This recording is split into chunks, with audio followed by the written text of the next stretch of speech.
Kalau ketua majelis luhur waktu itu bijaksana, ya, bisa mengambil keputusan yang baik, tidak mungkin kita akan pecah terbelah-belah seperti ini.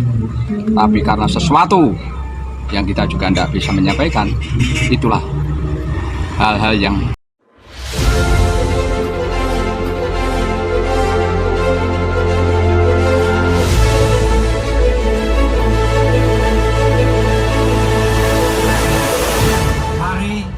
kita jaga bersama keutuhan dalam persaudaraan sejati Trate. 2019 merupakan tahun yang penuh duka bagi para warga PSHT di seluruh penjuru tanah air, yang mana sosok figur sekaligus tokoh panutan yang telah memimpin organisasi selama puluhan tahun harus menyerah terhadap waktu. Dan setelah berpulangnya Kang Mas Tarmadji Budi Harsono, disusul pula Kang Mas Richard, yang ditunjuk sebagai ketua umum sementara selama belum diadakannya parapatan luhur hingga ditentukan ketua umum yang baru. Dengan berpulangnya dua tokoh penting dalam PSHT ini, membuat parapatan luhur serasa harus wajib segera dilaksanakan untuk mengisi kekosongan pemimpin dalam organisasi PSHT ini. Namun pada tahun 2016, para Wiro Anom atau sebutan bagi para pendekar tingkat 2 di SH Trate cukup dikejutkan dengan adanya undangan mendadak yang disampaikan oleh para pengurus PSHT yang ada di Jakarta. Bahwasannya semua Wiro Anom diminta hadir pada sebuah acara yang nantinya akan ada sambutan dari Presiden Republik Indonesia. Namun sesampainya di lokasi, para Wiro cukup dikejutkan dengan adanya background yang bertuliskan Parapatan Luhur 2016, yang secara otomatis dari tempat itu nanti akan ditentukan seorang pemimpin baru dalam tubuh organisasi persaudaraan Setia Hati Trate. Untuk tetap menjaga suasana yang harmonis, para tamu undangan pun dengan penuh sukacita mengikuti alur atau urutan acara, yang salah satunya adalah dimintanya usulan dari seluruh cabang PSHT mengenai siapakah yang pantas menjadi seorang ketua umum di organisasi ini. Namun betapa terkejutnya para tamu undangan yang hadir pada acara tersebut, karena Kang Mas Wiono selaku majelis luhur pada saat itu yang dirasa sangat bening hatinya bisa menjembatani usulan dari seluruh cabang yang ada, malah menunjuk Mas Taufik yang mendapatkan usulan paling sedikit di antara seluruh cabang yang hadir pada saat itu. hasil dari data kita seluruh cabang, Pak Murjoko 108, Pak Arif 38, Pak Taufik 8. Namun demi menghormati keputusan majelis luhur, seluruh perwakilan cabang pada saat itu berlapang dada menerima hasil dari Parapatan Luhur 2016.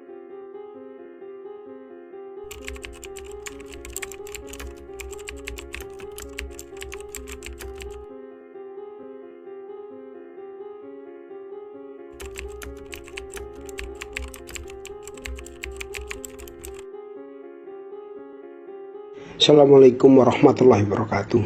Begini ya, sebetulnya saya ingin menyampaikan keprihatinan. Kenapa sih ceramahnya Mas Taufik di Boyolali itu kok diviralkan sampai kemana-mana, yang pada akhirnya nanti akan menimbulkan persepsi yang salah bagi orang banyak. Saya perlu menjawab ini selaku Wakil Ketua Dewan Harkat dan Martabat. Sebetulnya kalau kita cermati, ceramah itu tidak menjawab persoalan yang sekarang sedang menjadi masalah di organisasi. Harusnya kalau cerdas, masalah utama itu yang harus dijawab. Masalah utamanya bukan di situ. Masalah utamanya adalah ketidakterimaan saudara-saudara sekalian dari hasil Parluh 2016. Siapa coba yang membuat gaduh persaudaraan ini? Yang membuat gaduh ya hasil Parluh 2016 itu, yang banyak pencederaan terhadap persaudaraan. Kalau seandainya itu memang mau dibijaksanai, kenapa harus keluar? Kenapa harus diketahui semua? Banyak pencederaan di situ. Salah satunya, ketua umum itu harus minimal 15 tahun jadi warga tingkat 2. Saudara yang terpilih baru 8 tahun. Jadi masalah itu menyalahi ADART. Kemudian yang kedua, ketua umum itu diusahakan yang berdomisili di Madiun. Itu tidak di Madiun yang dipilih. Yang ketiga, ini ada di ADRT ini. Yang ketiga, ketua umum itu dipilih dengan memperhatikan usulan dari cabang-cabang. Yang dipilih yang tidak mendapatkan usulan terbanyak dari cabang-cabang. Dapat suara 8 dukungan cabang dipilih, yang 108 tidak. Lah ini kan yang memilih kecewa, ini kan mencederai persaudaraan.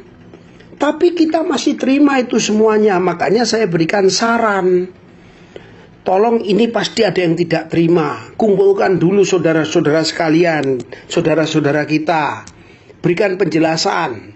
Majelis Luhur memberikan keputusan itu apa, sehingga semuanya terima. Rangkaikan gerbong baru maju jalan. Bukan cepat-cepatan membuat hak paten kepada kementerian. Kementerian tidak tahu kalau ini ada permasalahan, tapi sampai kapanpun ini bisa dituntut ke kementerian. Ya kita ajukan tuntutan ke PT UN dong. Yang kalau memang ini ada cedera, kalau ini memang digunakan alasan, kalau dengan kepemimpinan itu organisasi semakin tidak rusak, silahkan saja. Ini semakin carut marut. Karena apa? Yang dirangkul adalah orang-orang yang dulu mencederai organisasi. Sehingga tindakan-tindakan yang dipilih juga perlu jawaban, saudara-saudara sekalian. Saat perapatan luhur 2017 diundang tidak ada yang hadir. Harusnya hadir, dijelaskan. Yang menentukan perapatan luhur 2017 itu adalah orang-orang yang ikut perapatan luhur 2016. Orangnya juga tetap itu. 258 cabang mendukung perapatan itu. Kan tidak betul kalau sekarang itu cara menyikapinya ditanggapi dengan membuat cabang-cabang tandingan. Sampai kapan cabang-cabang tandingan itu dibuat? Kan kita juga bisa tahu cabang-cabang yang baru lahir itu sudah berapa lama baru dibentuk. Yang sekarang ada itu cabang-cabang yang sudah puluhan tahun menjadi cabang yang tadinya jadi satu. Ya hancur gara-gara Parlo 2016 yang dibawa di pelaksanaannya di Pondok Haji itu. Yang sebelumnya sudah ada gerilya-gerilya untuk memenangkan seseorang. Yang ternyata dari gerilya-gerilya itu hasilnya itu. Ya dari om gerilya itu yang gerilya. Itu tidak bagus. Jadi langkah panjenengan untuk membuat cabang tandingan itu tidak menjawab persoalan. Jiwa besar yang sampai sampaikan pada ceramah itu, omong doang itu. Kalau tidak omong tok, silakan datang ke Padepokan. Mari yang sepuh-sepuh itu kita berunding di Padepokan. Rumah kita di Madiun. Coba kita tentukan. Selesai, apalagi kita ini aparatur negara. Kita harus menjaga ini, bukan malah kita membuat kekuatan yang kalau bisa diseimbangkan. Mau dibawa kemana organisasi ini? Mau trate tiketing, mau trate busway, mau trate MRT itu nanti, Mas. Yang penting permasalahan ke dalam ini kita selesaikan dulu. Kalau begitu nanti ada CV Strate, ada perusahaan Trate. Kita bukan perusahaan. Kita persaudaraan, kita organisasi yang mengajarkan budi luhur. Bukan kesejahteraan anggotanya yang dipikirkan. Mereka biarkan bekerja dalam bidangnya masing-masing. Organisasi ini adalah perkumpulan batin kita untuk membuat adik-adik kita menjadi manusia yang tahu benar dan salah. Itulah kita bersembahyang selama matahari masih terbit dari timur. Selama bumi masih dihuni manusia, selama itu juga kita tetap jaya. Karena ya kita bawa kebenaran. Lah mulai sampean itu menang-menangan. Karena sudah punya dasar hukum. Semuanya adik-adik teriak dasar hukum, dasar hukum. Adik-adik tidak tahu kalau dasar hukum itu dibuat dari kegiatan yang cacat hukum. Kalau memang benar yang mulia itu bertanggung jawab, kenapa kertas suaranya dibakar? Itu yang harus kita jelaskan dulu, kita ambil hatinya. Bukan sekarang merangkulnya. Itu pun saudara-saudara kita masih menerima. Itu pun saudara-saudara kita masih memegang persaudaraan. Selama 1 tahun panjenengan diberikan kesempatan. Semuanya masih ngikut meskipun hatinya tinggal separuh sesungguhnya. Karena sudah kecewa di Parluh 16. Tapi apa yang ditampilkan pada kepemimpinan 1 tahun panjenengan? Aku kan juga staf sampean. Aku kan juga pengurus pusat sampean. Dewan Harkat dan Martabat. Rapat di Solo saya ikut. Rapat di Jogja saya ikut. Rapat di Madiun saya ikut. Saya sudah menyarankan pada waktu itu, rangkul dulu saudara-saudara. Berikan dulu penjelasan. Bukan terus cepet-cepetan mendaftarkan ke Kemenkumham. Kemenkumham tidak melihat, tidak mengecek sampai ke tubuh organisasi. Kalau di situ ternyata hasilnya itu cacat hukum. Sekarang saya akan laporkan pada Kemenkumham bahwa hasil itu cacat hukum. Bagaimana coba? Kan tidak bagus. Sudahlah kita selesaikan secara kekeluargaan saja. Panjenengan pulang ke Madiun, Mas Ui pulang ke Madiun, Mas Gerilya pulang ke Madiun. Mari kita duduk bersama. Kalau nggak mau di Madiun, di luar, mari kita duduk bersama. Kita ngomong bagaimana ini baiknya organisasi. Bagaimana baiknya. Bukan baiknya bagaimana. Jadi yang ada ini kita bikin baik. Seperti itu Kang Masku, saudaraku yang mulia. Lah ini dengan...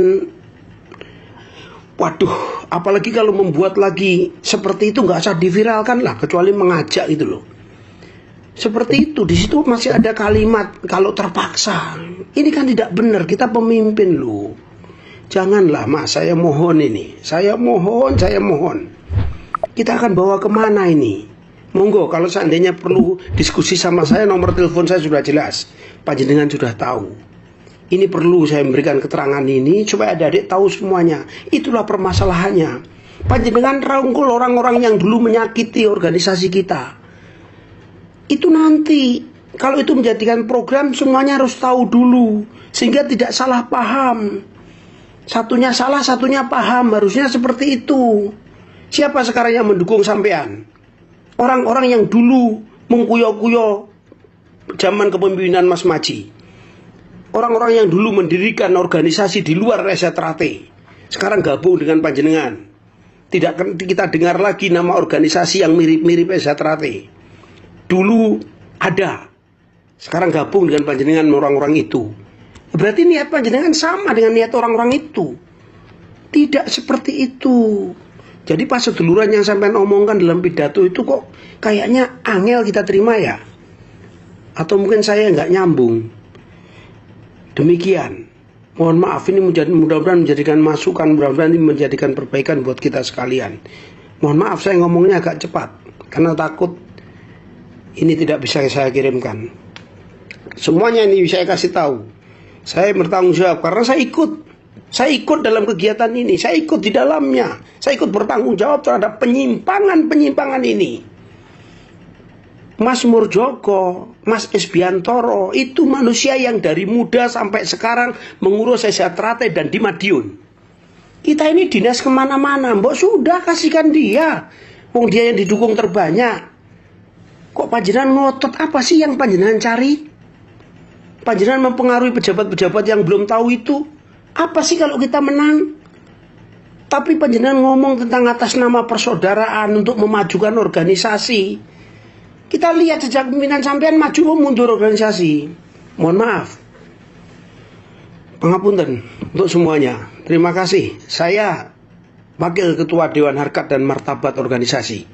Saya Wakil Ketua Dewan Harkat Martabatnya Mas Taufik. Saya Wakil Ketua Dewan Harkat Martabatnya Mas Murjoko yang sekarang masih eksis. Karena setahu saya Mas Taufik sudah diberhentikan dari hasil Parluh 2017. Oleh siapa? Oleh cabang-cabang yang hadir pada saat itu. 258 cabang yang menandatangani. Jangan dibilang pakai materai. Itu datang ke Madiun dengan biaya sendiri. Terima kasih. Wassalamualaikum warahmatullahi wabarakatuh.